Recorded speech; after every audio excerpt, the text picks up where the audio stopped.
Paul Mason, thanks very much for joining us on Scotonomics. It's brilliant you've been able to spare the time with us. Thanks very much.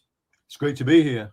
Well, you've come onto the show a week after the Tory government released details about processing refugee claims in Rwanda, and around 10 days after the Prime Minister and the Chancellor received fines for breaking the law. Do you think we're at the bottom of this very steep decline? Is it this week? Is this it? Or do we have further to fall? Well, you have to look at it in terms of the international situation. For me, obviously, I've been looking at YouGov polled, I think yesterday, so the 19th of April.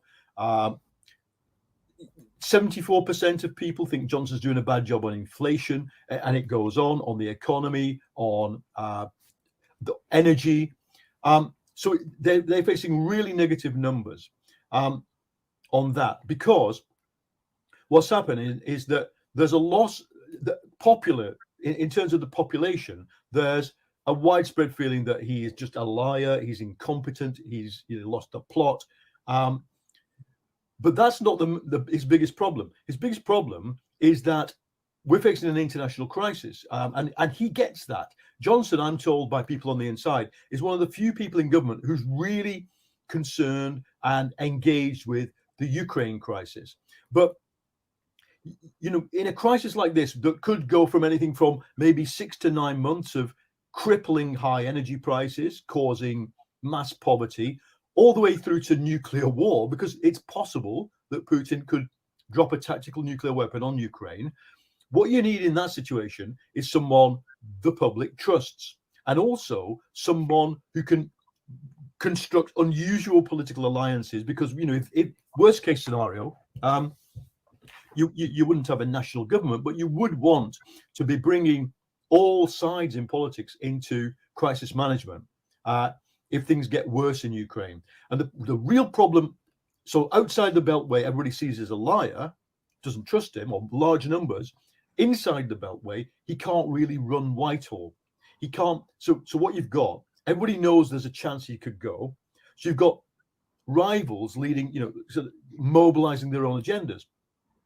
I think the Priti Patel move on Rwanda was a Johnson move. So that's the Johnson, Linton Crosby playbook to say, let's go to war with the legal profession, the courts, and all the liberal majority of the country, and mobilize our own racist mass base. That's their gambit. But equally so, you have to read Sunak's position. Sunak stopped the investment in new nuclear energy. Sunak is a person saying we won't invest at all in green energy. Anything we can't raise out of taxation, we're not going to borrow. At the same time, Sunak reportedly 2 weeks ago in the Sunday Times, Sunak's saying he doesn't believe Putin will be beaten. We're going to have to make some kind of accommodation with Putin. It's not worth it to start spending loads of money on defense. And so you've got a complete alternative vision of government sitting there alongside Johnson, stymieing him. And then what? You've got not an alternative vision, but a vacant space in the form of Liz Truss. She's just an Instagram account. Now, when you're trying to do really complicated things, like, sort of mobilize supply chains of weapons to Ukraine, handle the diplomatic outfall, so handle India, for example, he's off to India. You need a functioning, unified government, and it isn't. So that's a long way of saying I don't think we're yet at the bottom. The bottom for Johnson is the moment he goes, and I think that will be a new crisis for the Tory party, because it has competing visions of how it wants to handle these huge strategic problems of deglobalization, of COVID, post-COVID economy, of the energy crisis, and Ukraine. So I think that in internet terms, in social media terms, a single emoji sums up the situation, and that is popcorn. We just have to stand back and watch as they disintegrate. I thought it was more the head exploding. That's the one I would have gone for. Maybe. we'll get back to those kind of alternatives, and if actually any of them will solve the huge problems that we've got. But you mentioned this kind of right-wing playbook in your book, How to Stop Fascism. You talk about a second era of fascism and 2021 being a pivotal year. Is 2022 a really pivotal year as well? Well, I finished my book, How to Stop Fascism, just after the January 6th uprising outside the US Capitol. In fact, the reason I finished it then is because it was written, and I said to my publishers, Trump will do something between the election and the inauguration. I mean, I said that to them sort of almost 2 years before it happened. And we were waiting so that I could write the last bit. And the last bit was, yeah, indeed, the insurrection. So, however, what I didn't anticipate is what we're now facing, which is the Russian army facing accusations of genocide for its actions in the occupation north of Kiev. We've got clearly genocidal or ethno-nationalist rationale being pumped out by the Kremlin and accepted by large sections of the Russian oligarchic elite and its spokespeople, and you'd have to say acted upon by individual soldiers. Now, in the book, the proposal in the book is simply this. It's not like a sort of bestiary of who are the left-wing, who are the right-wing groups here, there, and everywhere across the globe. There are some case studies that I use from the year 2020 just to show how acute and how important the actions of far-right minorities are becoming to politics.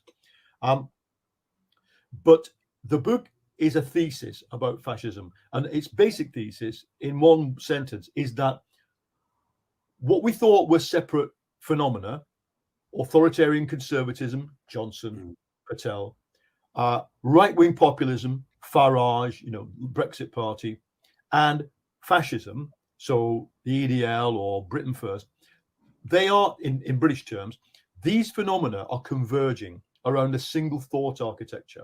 And the thought architecture at its center is the idea of the great replacement, that immigration is a form of genocide against white people, justifying a violent, cataclysmically violent response to it.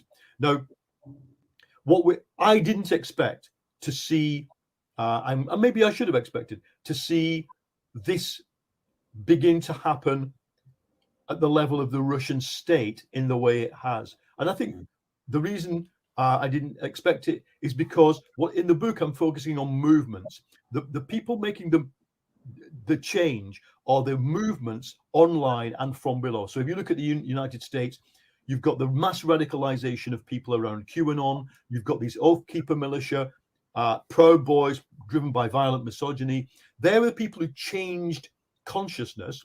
Trump radicalized towards them. I think Trump still was just trying to use them as a mass base for a constitutional coup on the 6th of January. I wasn't looking for a radicalization in office by Putin without the intervention of a lot of street level movements would simply bring him from his existing sort of authoritarian position to a totalitarian position based on an ethno-nationalist conquest of Ukraine. He wants to cancel the concept of being Ukrainian, let alone the language, let alone the country's borders. So in the last, what would it be, 4, 5, 6 years, I've made what I thought were pretty bold predictions. Number one, Trump, in the book Clear Bright Future, Trump signals the end of the international order. I think that proved right. The book came out in August 2021, How to Stop Fascism, that we're seeing the convergence of the right, the far right, and the populist right around a single thought architecture. I was right again. And if I now think of the most cataclysmic prediction I can think of, it is that, we have to be worried about, and there's something I write about in the book, about the nihilism inherent in all modern fascism. When you hear Putin's Kremlin ideologists, right at the beginning of the war, one guy stood up, I've forgotten his name now. He stands up and he says, what is the point of the world if Russia can't be in it? That's a thought you hear in the Russian fascist ideologist Alexander Dugin, who I write about in the book. It's a thought you hear in historic fascism. Goebbels said in 1945, when they knew they were going to lose, if we lose, I think the words were, it's like we'll slam the door of history so hard the building will fall down. There's not just in all genocidal mindsets, there is also a suicidal mindset. This is what Hannah Arendt points out. She says the people who perpetrated the Holocaust not only could not see their victims as human, they did not regard themselves as human. They did not care whether they lived, and many of them did indeed to commit suicide when captured. She says they don't really even care whether they ever existed at all. So, what one of the points of the book is to get people to start thinking openly and talking openly about this is the enemy we're dealing with. It's not Nigel Farage anymore. It's not just a sort of, some casino boss, turned, mafiosi who accidentally wins the presidency. We're dealing with a fully thought through new kind of fascism. And that's incredibly difficult to position yourself against because it's so deeply rooted in a kind of philosophy. Where does this dislike of modernity come from that seems to, you painted a picture there from kind of conservatism right across to the far right and saying that they're kind of connected by this idea of white genocide. But there's also this kind of dislike of modernity and kind of looking back to pull from the past. And we kind of joke about it when we see Brexit was all about, White Cliffs of Dover and the Blitz spirit, but that's really powerful across that whole far right movement, isn't it? Well, fascist politics in the end is nature politics. It counterposes to history the idea of an eternal natural world. And, I suppose you could say, the world for an English peasant in the year 1500 wasn't too different to the world for a sort of English, farmer or a Bretonic farmer in pre-Roman times. I mean, some things have been invented like windmills, but basically you lived on the land, you lived locally, you married somebody living within 3 miles of you, you were conquered, the conquerors went away. Suddenly, modernity brings a kind of 45-degree angle takeoff of GDP per person, and as Francis Bacon says, the compass, gunpowder, and the printed world changed the face of the world. The compass, gunpowder, and the printed word have changed the face of the world forever. So if you're a fascist and you want to return to a natural state in which men, are the masters of women, that women are subservient, that there is a racial hierarchy with white people at the top of it, that the latest point of history you want to be is around about 1650, when the slave trade takes off. The whole of modernity after that is a wasted period for them. And again, for the key ideologists, Dugin, who remains one of the ideologists that Putin reads and thinks about, Dugin says, if we could reverse Russia out of communism into capitalism, why can't we reverse it back to feudalism? And indeed, he says in one passage, back to a hunter-gatherer existence. No, these are not just metaphors that they're using. They really mean that the whole of modernity has been a mistake. The French New Right, the Brazilian far right, the Russian far right. And it's because, for me, modernity contains within itself the seed of human freedom.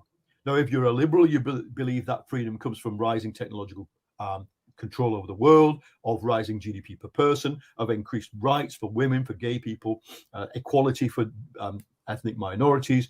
If you're a socialist, as I am, I think there's an extra bit, which is eventually the contradictions embodied in a capitalist society that can develop technology and can develop human control over the world really massively, but it can't bring social justice.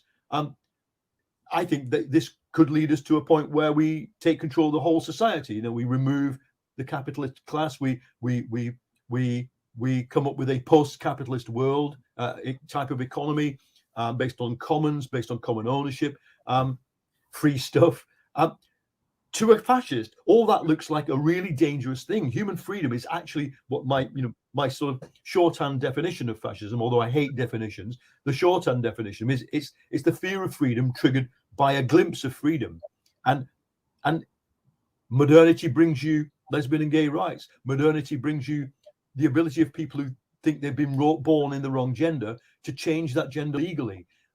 It brings you Black people not just becoming lawyers in America or famous football stars, but saying the police don't have the right to kill us when they stop us for a traffic ticket.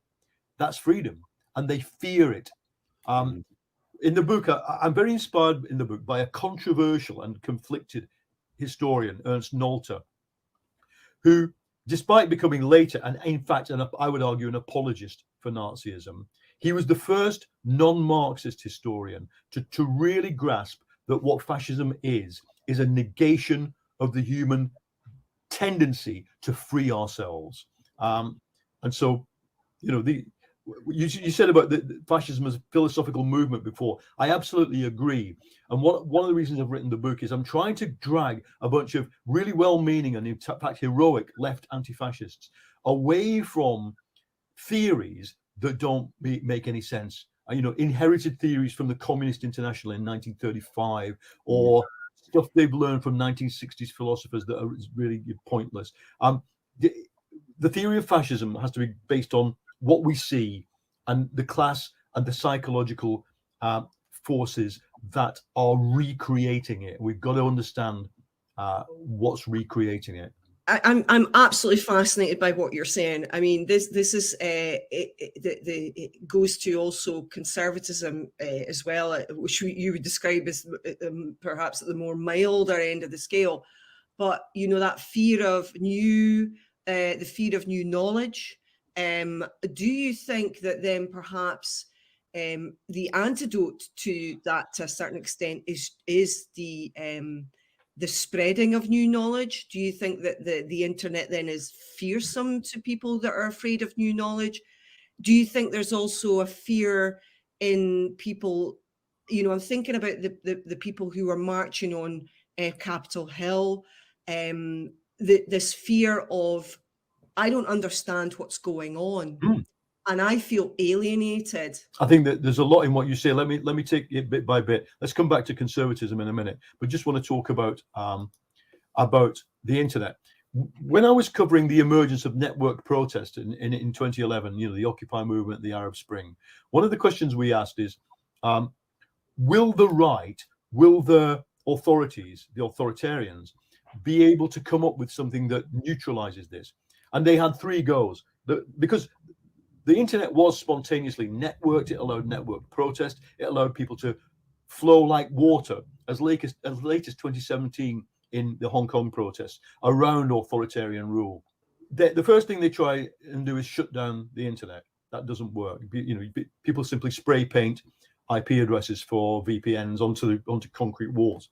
The next thing that happened is that you get spontaneous separate bubbles. So that's fine for the Israelis. The Israelis in the 2014 Gaza war, which I covered, you could see in the Israeli blogosphere and in Twitter, they were getting almost no information from any source shared by the Palestinian blogosphere. Only the liberal newspaper Haaretz actually crossed over between the two. I certainly didn't. I was slap bang in the middle of the Palestinian cloud. So the bubbles are fine, but they don't win. The far right is a minority, the sort of Israel's a special case, but this bubble formation was a thing that the right have been doing a lot. The bubbles don't win you elections, the separate bubble tactic. And so we should have known what they would do, because information theory 101 tells you that the best way to bring down an effective information transit mechanism is to fill it with noise. This is what system. Yeah, information theory began as a way of denoisifying telephone networks. And if you use the opposite principle, The way to shut down a telephone network is not to cut the wires, it's to fill it with meaningless information. And the same applies to the internet. So what we saw, and Putin was a big player, the American far right were big players, people like Recep Tayyip Erdogan have been big players, is that, and I'd have to say Rupert Murdoch has been a big player via Fox News. You fill the internet with stuff that's so dodgy, people stop, and it doesn't matter whether it's social media, blogs, Fox News, it doesn't matter what the way is. The fact is they interact with each other. And in the end, people say, I don't know what to believe anymore. I don't know whether this medium is any good. Then if you, in addition, fill it with insult so that it becomes, to say one thing. I see it myself in my everyday life. At the moment, mainly from ultra-left pro-Putin trolls. You say something about Starmer. He made a good intervention on Johnson. He stood up for just people's ordinary decency. All you get is then this avalanche of personal hostility to, anger at me for saying that, anger at Starmer for something he's done, that they don't like. And before you know it, people. So I don't care. But my relatives who follow me on Twitter, they go, how, people think you're a maniac. People think you're a monster. You're a traitor, and they're calling you this all the time. And I'm saying to them, yes, that's the purpose of this. That's what trolling is. It's to make the internet uninhabitable for progressive people. So they finally worked out what to do. So it's not, I don't think, we've got the most educated generation in human history. So I don't think you can cut them off from information. I mean, the American right are trying with banning children's books about slavery and the rest of it. But people are going to find out the information. What you've got to do is remove the network as an effective tool for struggle, and then you've got to deaden the power of new information by pumping it with so much untruth or half-truth that nobody really cares. And so I don't think we, on the progressive side of politics, have yet understood how to deal with that. Thankfully, the Ukraine war gives us one tool, and the Germans have already perfected it, which is no democratic state should be tolerating incitement to violence. And I think that, I'm a big backer of state intervention to deaden the use of information networks as incitement tools. You've got to leave them fairly free for ideas, but incitement is not an idea that a democracy should, incitement to violence or say to genocide is not an idea that any democracy should tolerate in any internet form. I'm in favor of actually chasing it right down into its hiding places, which are the voice networks, the Discord channels. You would need an information sort of counter movement, a kind of to track them right down. But that's what a lot of Antifa groups actually do. They hack the Discord channels and they identify the genocidal maniacs who are polluting them. What do you think about the economic factors that have caused a rise in the far right across the globe? In the book, I say, and I really believe this, that it's not primarily economic hardship that is driving the far right. It's the breakdown of an economic model, neoliberalism. The neoliberalism, to my mind, broke down in 2008. Its mainsprings blew apart. There's no spontaneous sort of mode of accumulation, dynamo of production anymore. It's all kept alive by quantitative easing and debt. I was looking at the figures the other day. I think from memory, something like global debt, household, corporate, and state are on the eve of the Lehman Brothers crisis was something like out of 154 trillion. And now it's something like 256 trillion. And I remember in 2008, economists like Richard Koo from Nomura coming on Newsnight and saying, we're going to face 10 years where we're going to pay down this debt, and countries are going to have to pay down their debt. And if you remember, Alistair Darling, we're going to pay down the debt, and George Osborne, we haven't paid a penny of any debts. All we've done is printed money, and now, since COVID, used the printed money to buy the debt. That's what's keeping capitalism alive. But you can keep a zombie economic system alive on life support like that. You cannot keep the ideology alive, because the human brain demands coherence. It demands logical coherence. And until about 2015, people in power carried on trying to say, no, it's not dead, it's just resting. It will come back to life, the neoliberal system. That was the essence of the Cameron Clegg government. It was the essence of what the IMF, World Bank, and European Commission were trying to do with the Greek crisis. After that, you get a split inside the ruling class of the world, and factions emerge almost everywhere that say, no, it's not going to come back. We need a new model. And the new model is what I call neoliberal nationalism, or Thatcherism in one country. For those who remember the Soviet Union, that is, we'll carry on doubling down on cutting wages, on privatizing stuff. But from now on, our aim is simply to keep things going at a national level. We're not going to keep the structures of globalization going. Who does that characterize? Trump, Johnson, Marine Le Pen, the Vox PP alliance in Spain, the right wing in Italy around Berlusconi, the Polish government, Hungarian government, Bolsonaro, Recep Tayyip Erdogan. I could go on. Actually, Modi is another. The Chinese are out of the game in that sense. They don't have a democracy at all.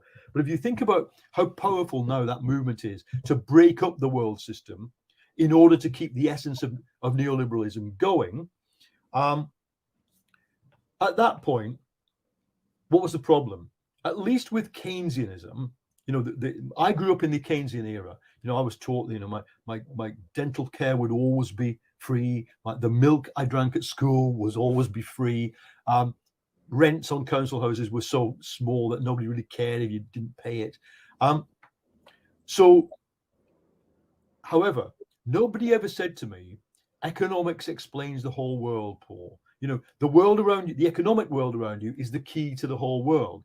No, they said, here's the economy and we run it in a certain way. And then there are choices in politics about liberalism, socialism, conservatism, nationalism.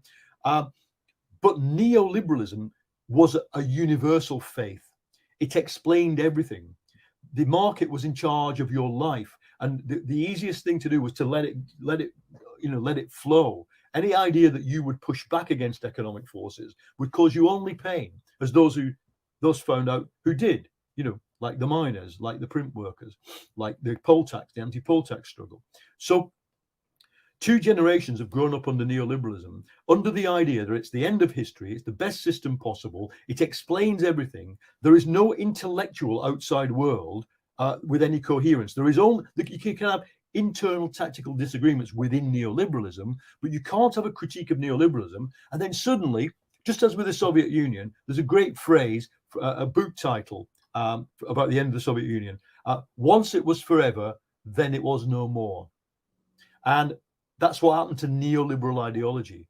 Once it was forever, and then it was no more. And what's then happened is that because conservatism and liberalism are so tied to neoliberalism, if you went, this is why you got Rishi Sunak, even though say, no, you can't spend on energy, you can't spend on the war, on defense, you can't spend on decarbonizing, you don't do furlough. I mean, he's resistant to furlough at the start, because neoliberalism is in their heads. So in whose head didn't neoliberalism reside? Well, an absolutely tiny and ineffectual far left and the far right.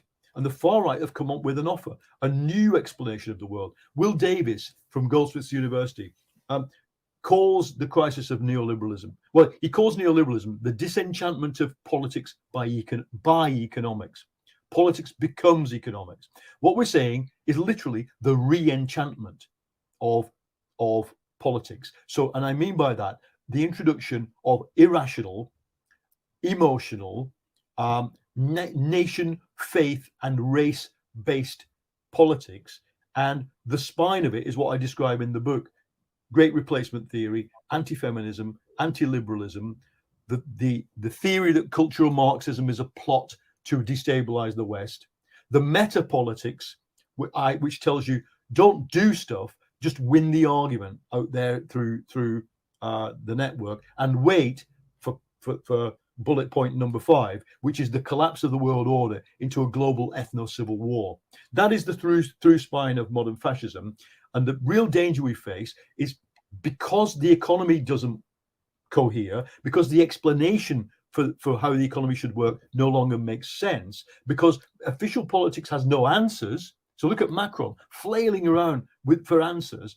That far right argument, it's all about race, it's all about nation, it's all about gender, i.e. the anti-gender politics, is very powerful. And in our country, even in our country, you know, the current rate at which teenage boys are being put on trial and convicted for terrorism offences, for sharing essentially manuals for far-right terrorism, is quite staggering. I think it's about a fifth of all terror prisoners now are far-right, and they mainly come from that demographic. Most of them haven't done anything violent. All they've done is pass around incitement to terrorism, which is bad, and they should be in jail for it. But it shows you how attractive and how resonant this new set of ideas has become. So to finish the answer, it's not that these boys sitting in their bedrooms can't put a fish finger on the table in many cases. It's not that they've got no future economically, as it was for the people in the Sturmabteilung in 1933. It's the point that the world doesn't make sense to them anymore, and they need a coherent worldview, and the modern far right is providing that worldview. So, I mean, I would say, unfortunately, the Labour Party also swallowed the neoliberal snake oil. Would you say that perhaps has to do with the demise of the Scottish Labour Party? Well, I would say in return, if you look at the white paper, the 2014 white paper, that was essentially neoliberalism as well. And I think that you know, I don't think, for example, Nicola Sturgeon and the SNP have fully broken from neoliberalism. I think they have a liberal critique of it. Fair enough. Bear in mind that the Scottish government are just like an English council. We're a currency user. We're not a currency creator.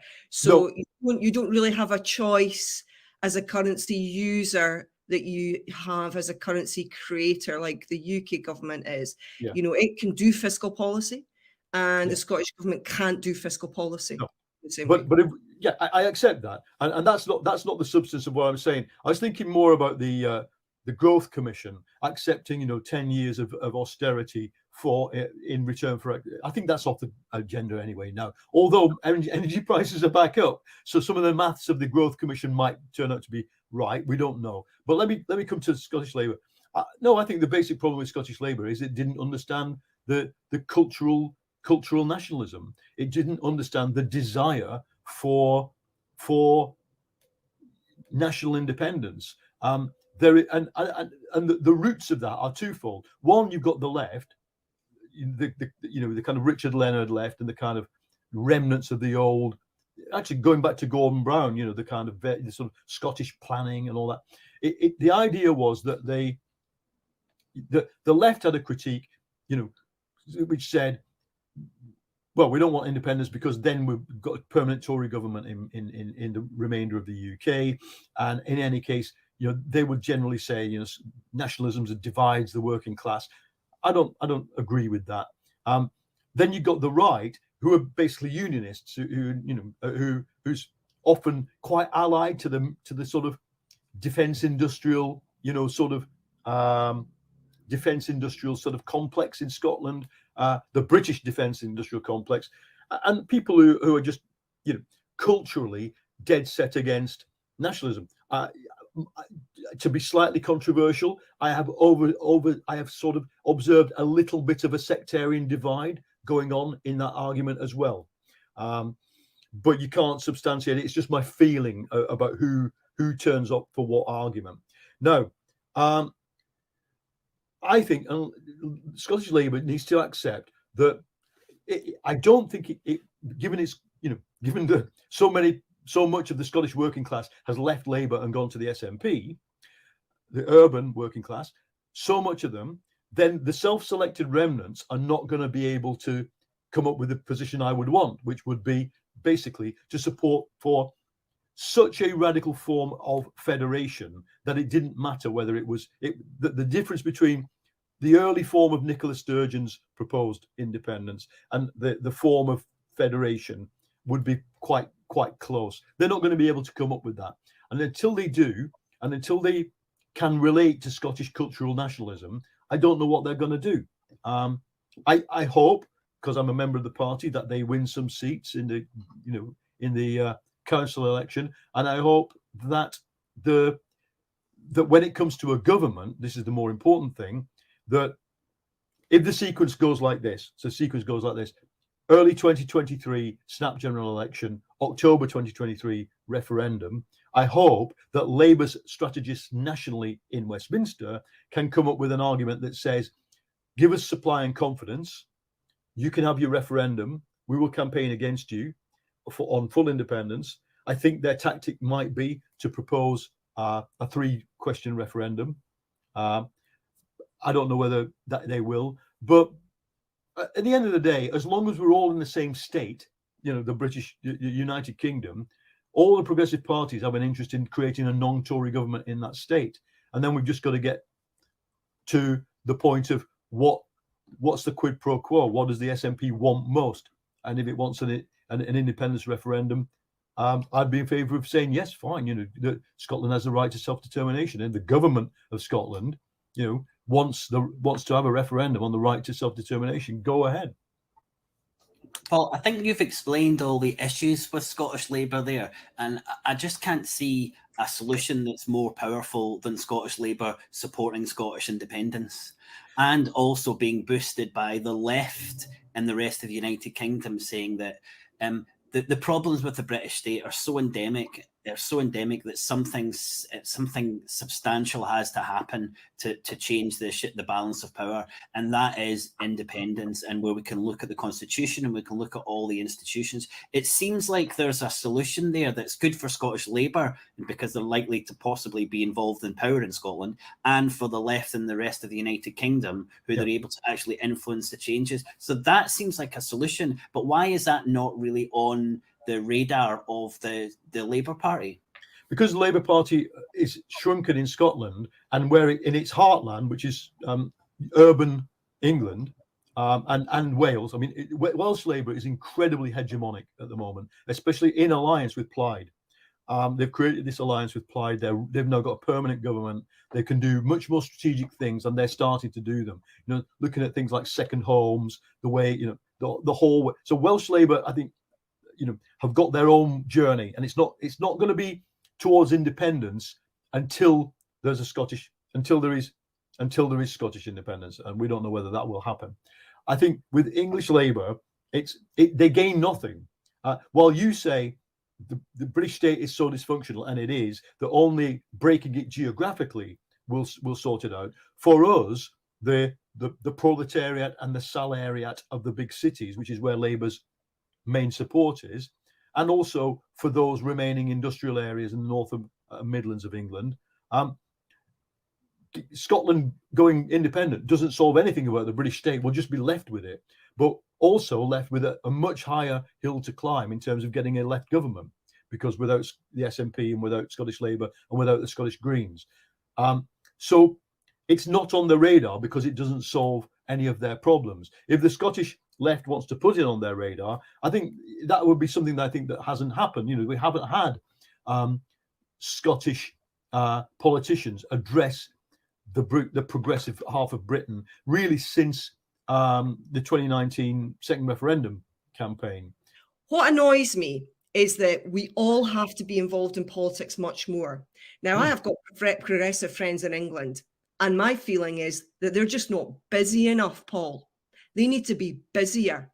And when you were in power in 1997, when Blair got into power, she'd have changed the electoral system there and then.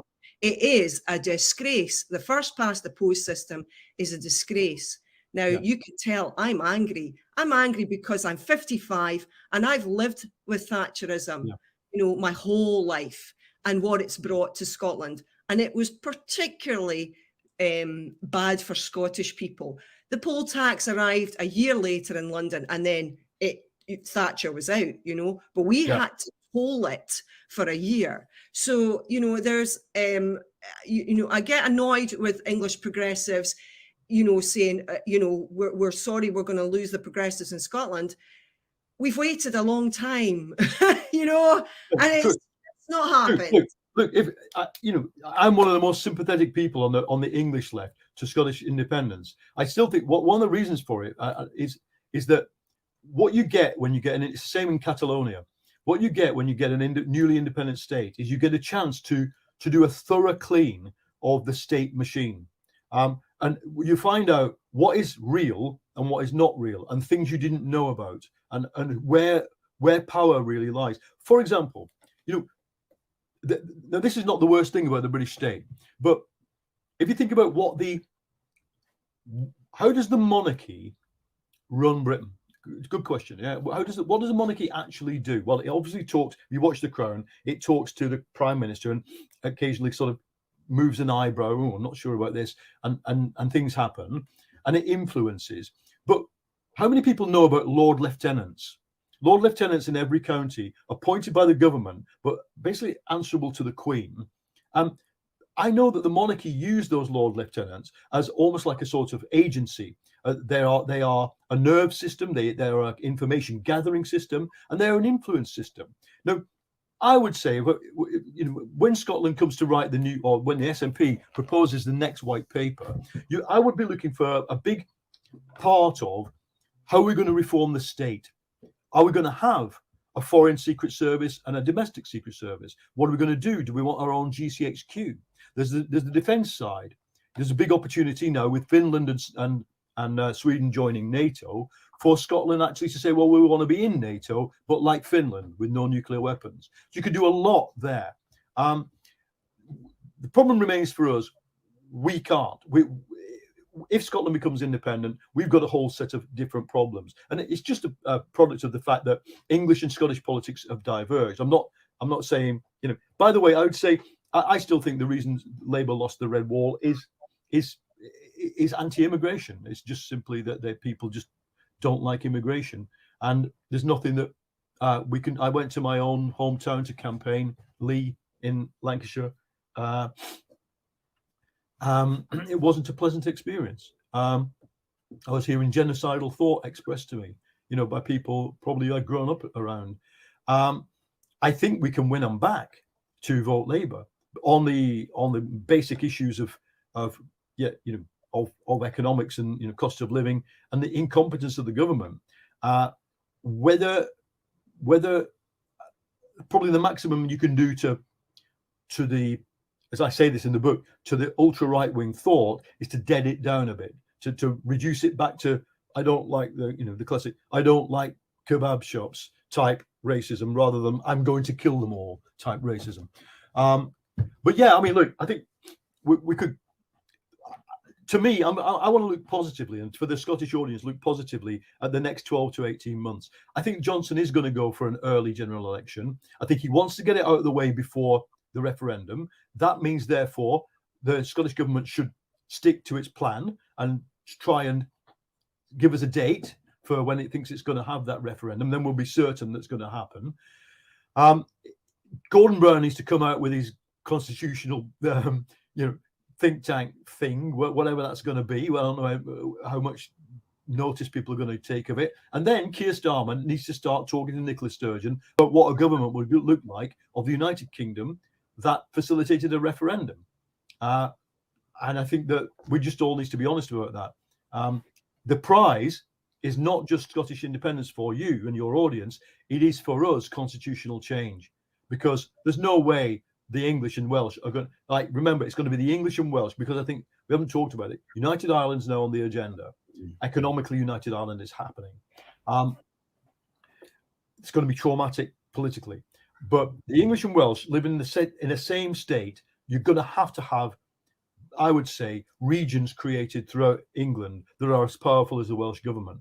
And then you're in business. Then you're in business for electoral reform. You're in business for asking what are the role of Lord Lieutenants in England and all the rest of it. Exactly, Paul. But at the start of this conversation, you said that Labour wouldn't back Scottish independence because... Well, change. I can't make them do it. No, I know, but as someone who's really powerful in the progressive left, if we had more people on the left saying, look, the only way, this to bring this house of cards down is it's not a geographical independence, it's a complete shifting of all of the institutions and all of the resources and everything around the United Kingdom. So I know I'm not going to persuade you today, I'm not going to persuade the progressive left today, but it seems like there's a very strong narrative there that change will only happen if something significant changes. And if there's another alternative to Scottish independence, then sure. But I can't see anything having the potential to make such an impact as Scottish independence. Well, look, if I lived in Scotland and was a Scottish national person, I had Scottish identity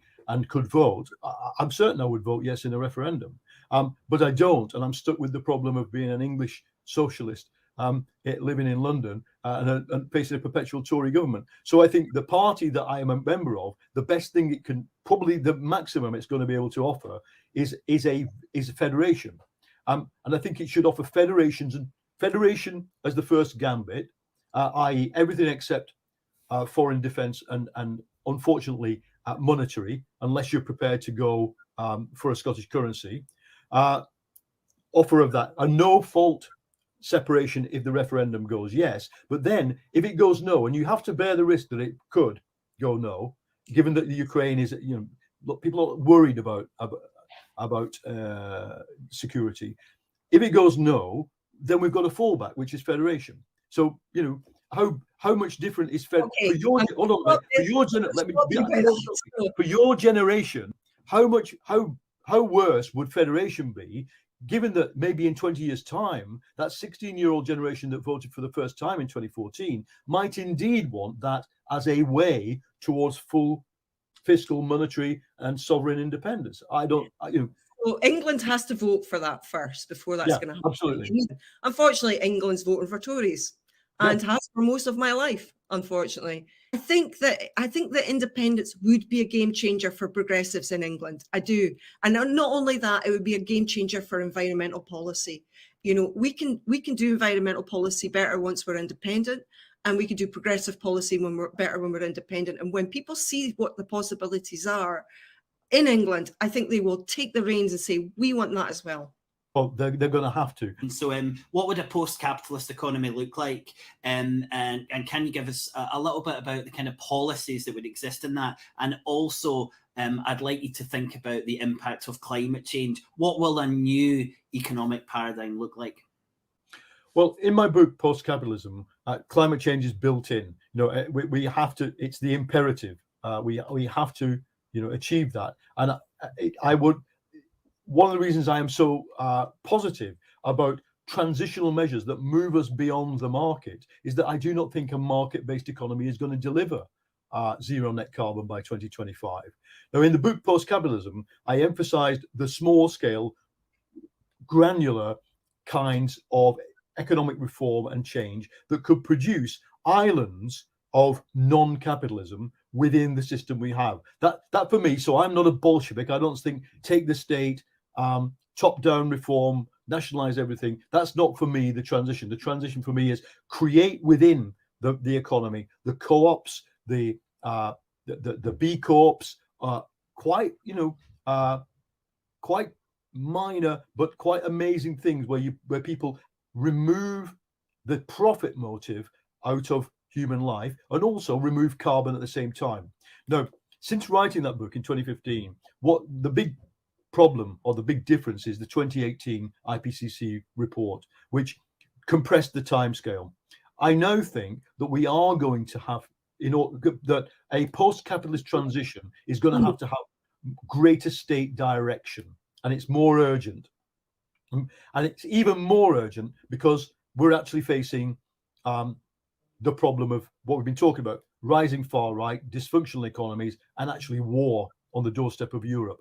So I now think, what would it look like? Let's think about Scotland. Okay, at the last, in the referendum, there was quite a nice series of sort of, what ifs produced. I think it was by Commonweal or Commonweal and some of their other facilitators. And it included things like, sort of an underground railway to the Orkneys, or to Shetland. I can't remember which one. It was a bloody long runaway underground railway. Okay, or the railways to the islands in general, or tunnels. Okay. For me, it's about what we're trying to do is to de-link work from wages. That's the fundamental thing we're trying to do. To say, in a high-tech economy, there's not going to be enough high-skilled, high-wage jobs to keep the economy and people's lives as they've been, and they're not very good already. So if you de-link work from wages, how do you do that? Well, universal basic income and universal basic services. So those two are the blocks. I don't care which is which, because they actually have the same. I don't care which they use, because they have the same impact macroeconomically. A lot of people say universal basic services gives you better bang for the buck. So you're going to have a high tax economy. That's doable. The post-war British economy, the tax rate on the top 6,000 people was 95%. And Labour, at its annual conference, made this huge. Stafford Cripps, the Chancellor, made a huge speech saying, we've achieved a position where only 6,000 people can live in luxury. Well, if you do, what do I mean by universal basic services? Free local transport, capped per mile, long distance transport. So free local transport in Glasgow, in Edinburgh, in Dundee, in Aberdeen, free local public transport. Next, free nursery services for all children. Next, free university education, grants and fees free.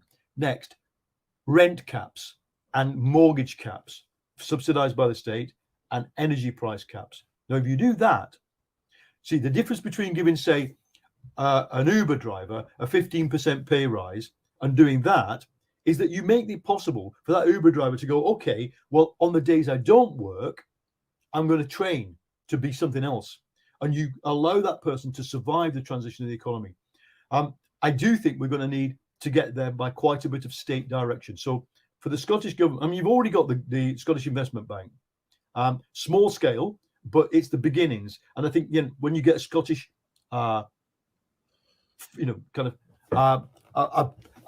want to see in the white paper something much more directive and much more ambitious about this transition, because the idea of go independent, but sort of impose austerity because people, will accept that for the long-term price.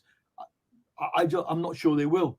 And if you really want independence, you want a bold vision towards a different kind of economy, not the same kind of economy we've already got, administered a little bit more, less cruelly, and with a different elite.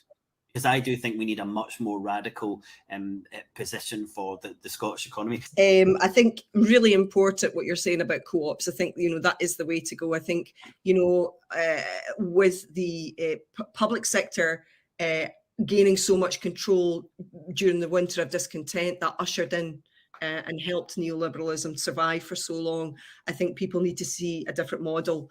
And I think encouraging more cooperative working is really an important thing. And, to be fair to the Scottish Government, they've been very busy with that as well.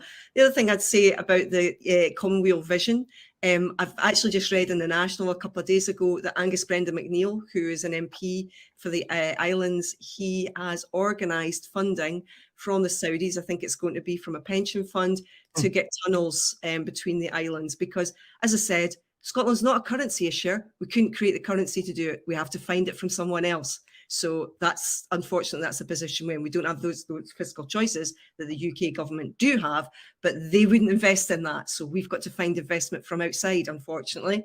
Paul Mason, thanks so much for joining us on Scotonomics. It's been fascinating having your views. And buy my book, How to Stop Fascism. Don't worry, we'll make sure we've got a link in the comments as well. I'll add that to it'll sit next to this one.